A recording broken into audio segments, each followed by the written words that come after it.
एक बार गौतम बुद्ध नगर में घूम रहे थे। तभी बुद्ध ने सुना कि उस नगर में रहने वाले कुछ लोग बुद्ध को बुरा भला कह रहे हैं और बद्दुआएं दे रहे हैं। ऐसा इसलिए हुआ क्योंकि उस नगर में रहने वाले कुछ बुद्ध विरोधियों ने आम नागरिकों के मन में ये बात बिठा दी थी कि गौतम बुद्ध एक ढोंगी व्यक्ति है और ये उनके धर्म के भ्रष्ट कर रहे हैं। इस वजह से उस नगर में रहने वाले लोगों ने बुद्ध को पसंद नहीं करते थे और उनको अपना दुश्मन मानते थे।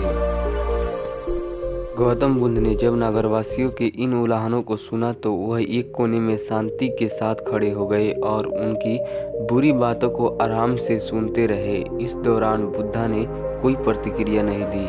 कुछ देर बाद जब नगरवासी बुद्धा को बुरा भला कहते हुए थक गए और चुप हो गए तो गौतम बुद्ध ने उन नगरवासियों को कहा, क्षमा चाहता हूँ। कुछ देर के बाद जब नगरवासी बुद्धा को बुरा भला कहते हुए थक गए और चुप हो गए तो गौतम बुद्ध ने उन नगरवासियों से कहा कि क्षमा चाहता हूँ, लेकिन अगर आप लोगों की बात खत्म हो गई है तो मैं यहाँ से जाऊँ। ये सुनकर उनको बुरा कहने वाले लोग बहुत आश्चर्यचकित हुए। तभी वहाँ मौजूद लोगों में से एक व्यक्ति ने बोला, हम लोग तुम्हारा गुणगान नहीं कर रहे हैं, तुमको उलाहना दे रहे हैं और तुम्हें बुरा बोल रहे हैं। क्या तुम पर इन बातों का कोई असर नहीं हो रहा है? उस व्यक्ति की बात के जवाब देते हुए गौतम बुद्ध ने कहा कि आप सब चाहे मुझे कितना भी गालियाँ दे या कितना भी बुरा कहे, मैं इन्हें खुद पर नहीं लूँगा। मैं जानता हूँ कि मैं कुछ गलत नहीं कर रहा हूँ, इसलिए इन बातों को जब तक मैं स्वीकार नहीं करता तब तक इनका मुझ पर कोई असर नहीं पड़ेगा।